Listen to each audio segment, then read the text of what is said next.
John Wayne looked at the list.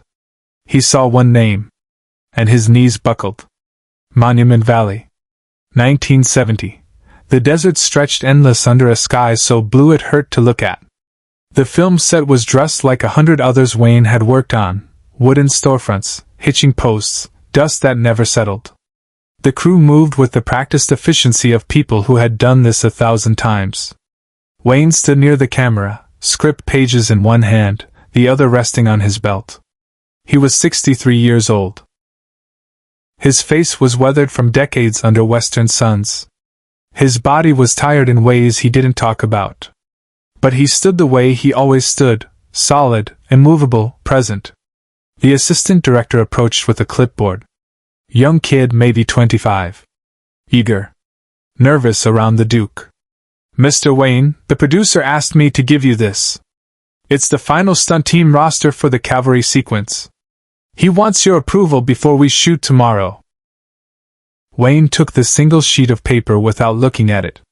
Leave it with me. The kid hesitated. He said it was important. There's some new names on there, replacements for. I said leave it. The assistant director left. Wayne stood there, paper in hand, staring at the horizon. The sun was starting its long descent. In an hour, they'd lose the light. In an hour, they'd wrap for the day and Wayne would return to his trailer where he'd drink bourbon alone and pretend he wasn't counting the years he had left. He looked down at the list. 12 names.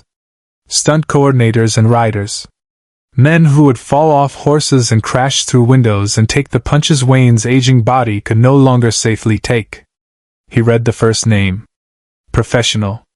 Competent. Worked on the Searchers back in '56. Second name. New guy. Came recommended from Peckinpah's crew. Third name. Wayne stopped breathing. His right hand, the one holding the paper, began to tremble. His left hand moved to his chest, pressing hard against his heart like he could physically hold something in. The name on the list was James Sullivan. Wayne didn't raise his voice. He didn't have to. Nobody on set noticed at first. Wayne was always still. Always controlled. But then his knees bent, not sitting, not kneeling, something in between. A buckling. The involuntary surrender of a body that could no longer support the weight it was carrying. The script supervisor saw it first. Mr. Wayne? He didn't answer. He was staring at that name. James Sullivan. 23 years old. Stuntman. Specialty, horse falls. The crew began to gather. Not crowding, but circling at a respectful distance. Something was wrong. The Duke didn't collapse. The Duke didn't show weakness. The director, Mark Rydell, who had worked with Wayne before and knew when to push and when to wait, approached slowly. Duke! What happened? Wayne's voice came out rough, like gravel sliding down a canyon wall. Get him off the list. Who? Sullivan. James Sullivan. Get his name off this list. I don't understand. Is there a problem with his? I said get him off. Mark had worked with enough actors to know when something ran deeper than professional disagreement. Okay. We'll find someone else. Can you tell me why? Wayne looked up. His eyes were wet. The crew, seeing this, turned away instinctively. You didn't watch John Wayne cry. It felt like seeing something forbidden. Because 30 years ago I made a promise, Wayne said. And I've been running from it ever since. To understand what happened next, you need to understand what happened in 1942. John Wayne wasn't always the Duke. In 1942, he was Marion Morrison, 35 years old, making Western pictures that were successful enough but not yet legendary. He was also 4F, classified unfit for military service due to a football injury and his age and the fact that Republic Pictures had successfully argued he was more valuable making morale-boosting films than carrying a rifle. While other actors his age enlisted and went to war, Wayne stayed in California making movies. He told himself it was important work. He told himself he was serving his country by keeping American spirits up. He told himself that John Ford and the studio heads were right when they said his value was on screen. But he didn't believe it. Not really. He felt it every time he shook hands with a man in uniform. Every time he signed an autograph for a soldier on leave. Every time he played a hero on screen while real heroes were dying in the Pacific. In November 1942, Wayne was shooting a picture in Arizona when a young Marine showed up on set. Fresh-faced kid, maybe 19, still in uniform. He was on leave before shipping out. The kid's name was Patrick Sullivan. He'd grown up in Iowa watching John Wayne movies. Wanted to be a cowboy. Joined the Marines instead. Had 48 hours before his transport left for Guadalcanal. Someone on the crew knew Patrick's father and arranged for the kid to visit the set.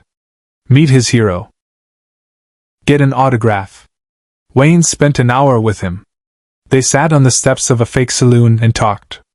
Patrick told Wayne about his family. His kid brother James, who was 7 years old and wanted to be a stuntman when he grew up. His mother, who cried every night. His father, who was proud but terrified. Mr. Wayne, Patrick said, his voice carrying that particular earnestness of young men who haven't learned cynicism yet. When I'm over there, can I tell the guys I met you?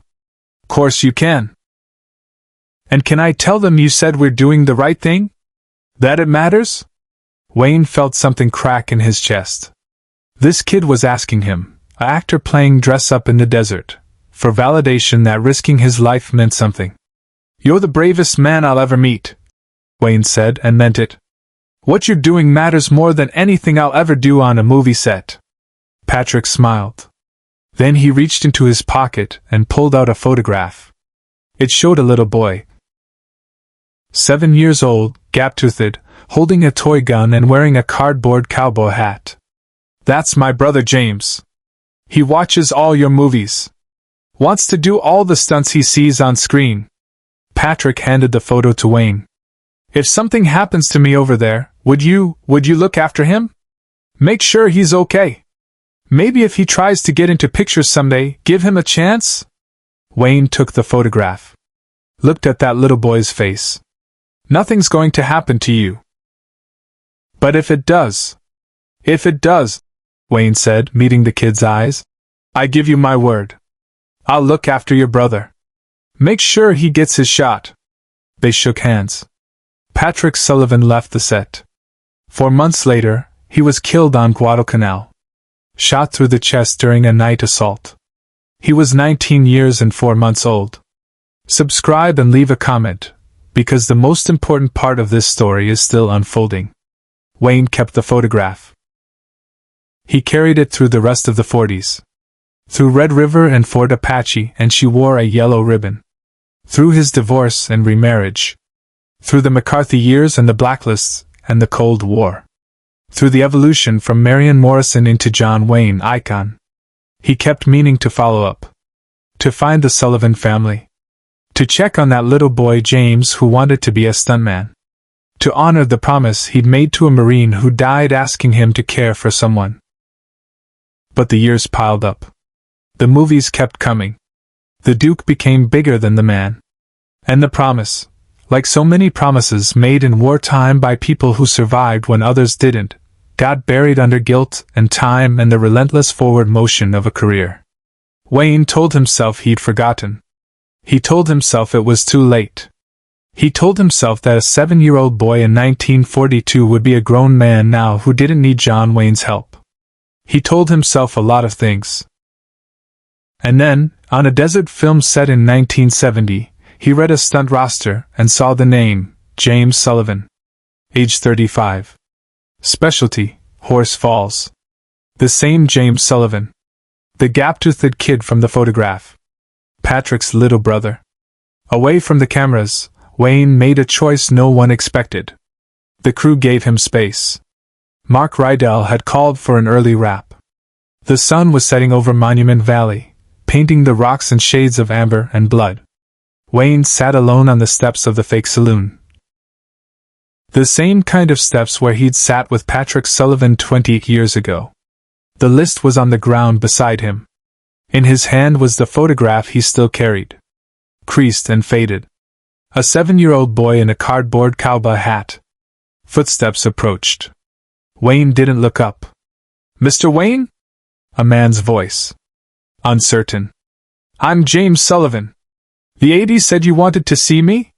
Wayne stood slowly. Turned. The man standing 10 feet away was in his mid-30s. Lean. Weathered. He had his brother's eyes. "You Patrick Sullivan's brother?" James Sullivan's expression changed. Surprise. Confusion. "Yes, sir. Did you know Patrick?" "Met him once. November 1942. Arizona. He was on leave before Guadalcanal." James's eyes widened. "You remember that?" "I remember everything about that day." Wayne reached into his vest pocket and pulled out the photograph. Held it up. "He gave me this. Told me his kid brother wanted to be a stuntman." James stared at the photograph. At his 7-year-old self. I don't understand." "Why would he?" "Because he asked me to look after you. Made me promise that if something happened to him, I'd make sure you got your shot and pictures." Wayne's voice was steady but his hands were not. "And I didn't do it.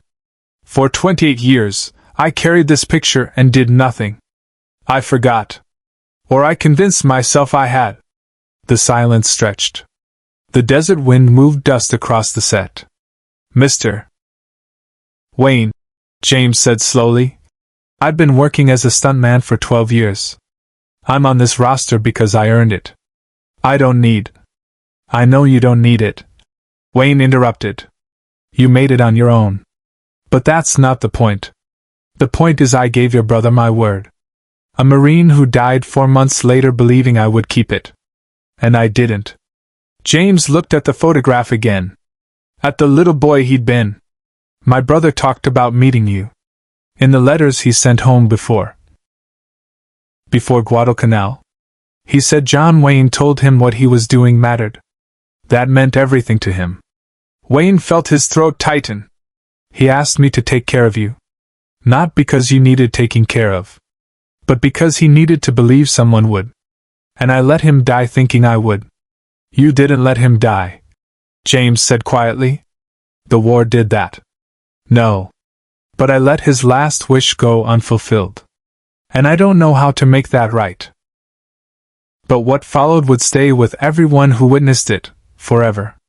James Sullivan stood there, holding his cowboy hat in his hands, looking at this legend who had just confessed to a 30-year failure. Then he did something Wayne didn't expect. He stepped forward and extended his hand. "Mr. Wayne, my brother made you promise to look after me if he died. But here's what he didn't know. I grew up watching your movies because they reminded me of him. The way you stood. The way you didn't back down. The way you made being decent look like strength. You did look after me. Just not the way he thought." Wayne took his hand. "I should have found you. You found me today. That counts." They stood there, 2 men connected by a promise made to a ghost, while the sun finished setting on Monument Valley. Wayne made a decision. Tomorrow's cavalry sequence. "I want you on my horse." "Sir? I'm supposed to take a fall in the river crossing." "Stunt coordinator wants to double me." "I'm telling him no. You're going to teach me how to do it safely. And you're going to be there to make sure I don't break my neck. Because your brother asked me to look after you, but the truth is, you're going to look after me." James smiled. "I can do that. And James? After this picture wraps, I want you as my regular stunt coordinator. I've got 3 more films lined up. I need someone I can trust. Someone who understands promises." The younger man nodded, his eyes wet. Wayne reached into his vest and pulled out the old photograph. He handed it to James. "This belongs with you now. Your brother wanted you to have your shot. You took it. He'd be proud." James took the photograph with trembling hands. "Thank you, Mr. Wayne. Call me Duke." Share and subscribe. Some stories deserve to be remembered. James Sullivan worked as John Wayne's stunt coordinator for the next 9 years, through true grit, the cowboys, and the shouldest. They never spoke about Patrick again. They didn't have to. When Wayne died in 1979, James Sullivan was one of 12 people who carried his casket. In his pocket was the photograph of a 7-year-old boy in a cardboard cowboy hat. On the back, in Wayne's handwriting, were 7 words. Promise kept. Your brother would be proud.